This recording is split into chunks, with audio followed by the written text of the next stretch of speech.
this is really, I guess this is kind of our first official explanation of the total gut restoration.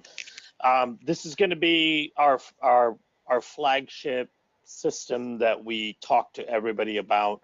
This whole system was born out of the idea that most practitioners, including doctors, and I said this at a talk that I did for Tracy Carmack last week to a group of well-established integrative medicine practitioners, and they all basically agreed. I saw all the head nodding in the audience. Is that even the people that are integrative functional medicine who focus on the gut, even they have a hard time figuring out exactly how to treat the gut, right? So the way they go about it is they have the patients try this probiotic, then that probiotic. They might throw in some glutamine, they might throw in some aloe. They'll say, okay, try this licorice root. Maybe we'll give colostrum a try, activated charcoal. They're just throwing stuff against the wall because they're not exactly sure what is wrong with the gut. And when you're not exactly sure what is wrong with the gut, then the only way to go about the therapy is just to throw a bunch of random stuff at it to figure out which is going to work. And that's really been the approach. Everybody that you talk to understands that the gut is a major source of chronic illness and is likely involved in virtually every condition that they're treating, but very, very few of them, if any, know exactly how to approach the gut in a sensical, systematic, scientific way. And that's where the total gut restoration comes from. We want to make it easy from a systems perspective for them to address the fundamental problems within the gut. So that's the idea here. We're addressing the fundamental dysfunctions in the gut that are present in virtually everybody, right? So these issues that I'll talk about that are problematic in the gut that the system fixes are issues that are present in somebody that is suffering from a condition as severe as colon cancer to somebody that has, mild cramping when they eat food, right? Because, and it's just a matter of the degree of the problem. And so, so we address the fundamental dysfunctions, and we call this layering therapy because we have three basic products that layer upon one another to create a complete restoration. So this is the place we live in, right? So this is our world. This diagram represents the world that we live in. The very top part of the diagram, where you see all those wonderful colored dots that Langley created, those are the microbes that live in the upper part of the mucosa. So the mucosa layer, which is the mucousy, slimy layer that covers our intestinal lining and virtually every other tissue lining in our body, has separate, different layers to them. The top layer is a watery, less viscous layer, which is kind of like a thick swimming pool, think of a swimming pool of syrup where most of the bacteria live. And that's where our microbiome exists. Our microbiome communicates to our immune and other cells through that mucosa layer. They secrete things, they digest things that are coming into the lumen, which is the hole in the intestines, and then they send metabolites through the mucosa into the epithelial cells where they get picked up.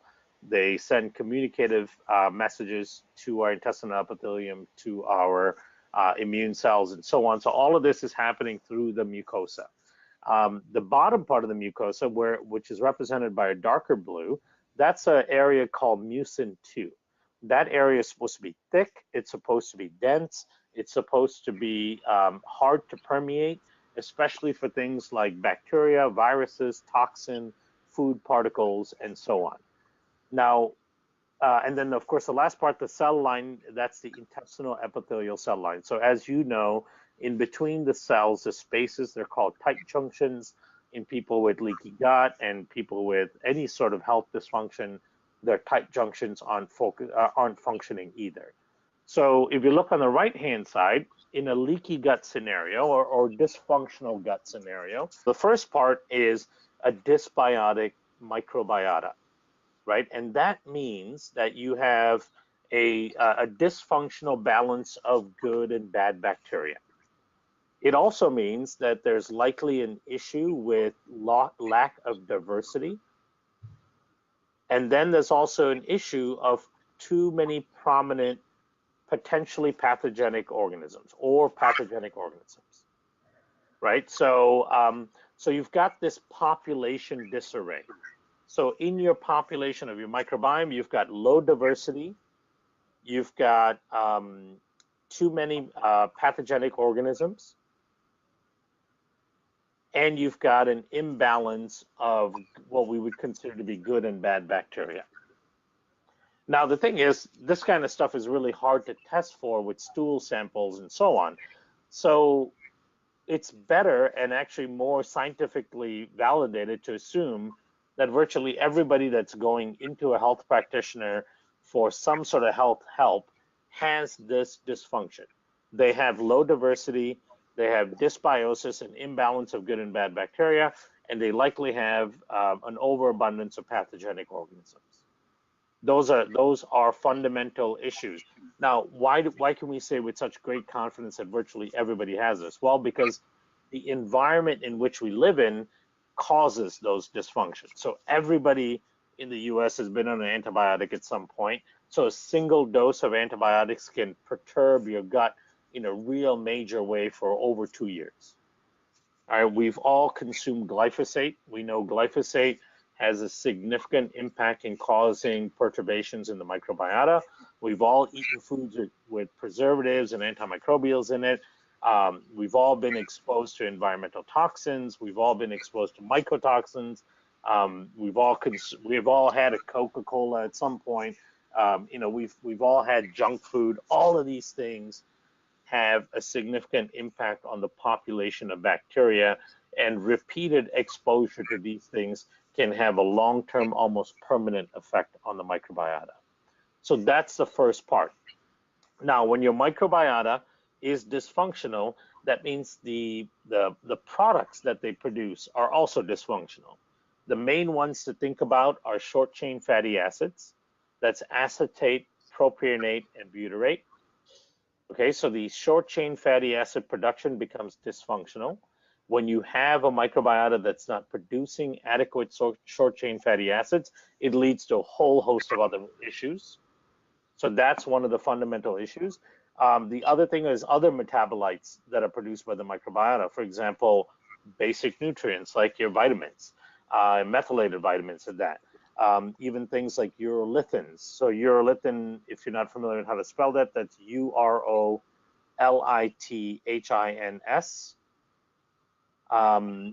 Things like lactate. Lactate is extremely important for the microbiota.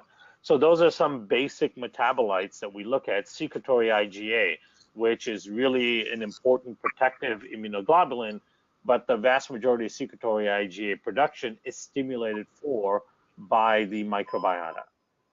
Okay, so the first part, common, uniform, universal problem is in the population of bacteria itself. Low diversity, dysbiotic imbalance of good and bad, and then and then the other one I forgot to mention is too few keystone strains, like Tom mentioned, Akkermansia, fecalum bacteria, bifidobacteria. So low levels of keystone strains and too many pathogenic bacteria. That's the microbiota population issue. When you have the population issue, then you end up with the subsequent metabolite issue. And that is low production of short-chain fatty acids, vitamins that are critical, lactate, urolithins, short-chain fatty acids, short-chain fatty acids, yes, I mentioned. So all of these metabolites, secretory IgA, also become dysfunctional. All right, so population issue, metabolite issue. The other issue is the degradation of the mucosa itself. So when you have a dysfunctional population, you end up with way too many bacteria that can break down the mucus layer and digest it essentially without enough bacteria that can rebuild it. So you get this dysfunctional over-digestion and breaking down of the mucus layer, and you get slow and low levels of rebuilding in the mucus layer. What that leads to is a breakdown of the mucus layer, especially the mucin 2, that very important barrier system, and then you get things leaking through all the time. You get toxins, bacterial products, viral products, food components, all of that stuff leaking through and getting closer and closer to that lining, that intestinal epithelial lining. Now, when this happens, not only do you, of course, have a dysfunctional mucosa, but then the immune system in the mucosa becomes dysfunctional as well.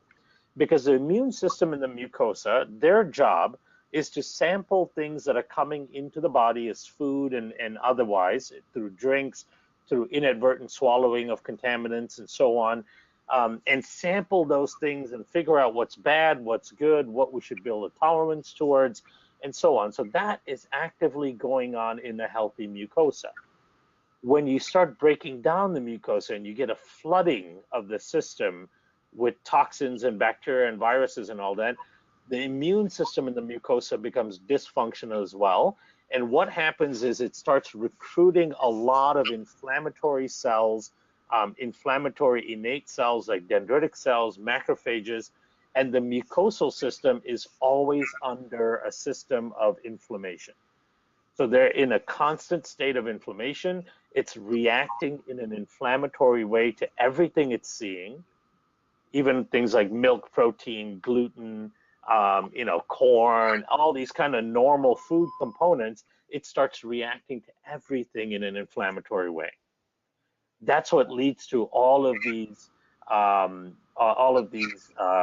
intolerances to things. It can lead to full-on allergies to things. It leads to all of the discomfort when people eat food. And then it also allows the gut to be extremely leaky. Okay, so you see how all of these things are layering upon one another, right? So you've got, it starts with a dysfunctional population of bacteria. That dysfunctional population of bacteria totally distorts the types of metabolites the bacteria need to produce in order to keep the system functional. When the types of metabolites are not functional and are being distorted, then you start getting a breakdown in the actual structure of the gut, which is the lining part, which is a key. And when you have a breakdown of the structure of the lining, you start getting a breakdown of how the immune system within the structure starts responding to the environment and the world around the person. Now, all of this leads to significant inflammation of the intestinal epithelium, breakdown of the tight junction protein, so the gut opens up, becomes extremely leaky, and all of that leads to chronic inflammation in the gut lining and then chronic inflammation in the body itself. Virtually every chronic illness you can think of has some major component of what I just talked about, right? So something like colon cancer. Colon cancer occurs because the mucus layer gets broken down. Two types of bacteria, E. coli, and one of the bacteroides moves into the inner part of the mucosa, starts producing toxins. You start getting inflammation and breakdown of the mucosa, and then you end up with chronic inflammation in the mucosa and the lining, which will eventually lead to cancerous tumor formation. This is the same thing in colitis, same thing in Crohn's, same thing in allergies, same thing in autoimmune disease, same thing in anxiety and depression, everything, and gum disease, right? This is why we're doing the gum disease study. So everything is due to this systemic functional breakdown. So I hope this part is really clear. Population breakdown, that leads to metabolite dysfunction, that leads to mucosal degeneration, that leads to dysfunctional immune response in the mucosa. All of that leads to chronic inflammation in the mucosa, chronic inflammation in the intestinal epithelium, and then eventually chronic inflammation in the body.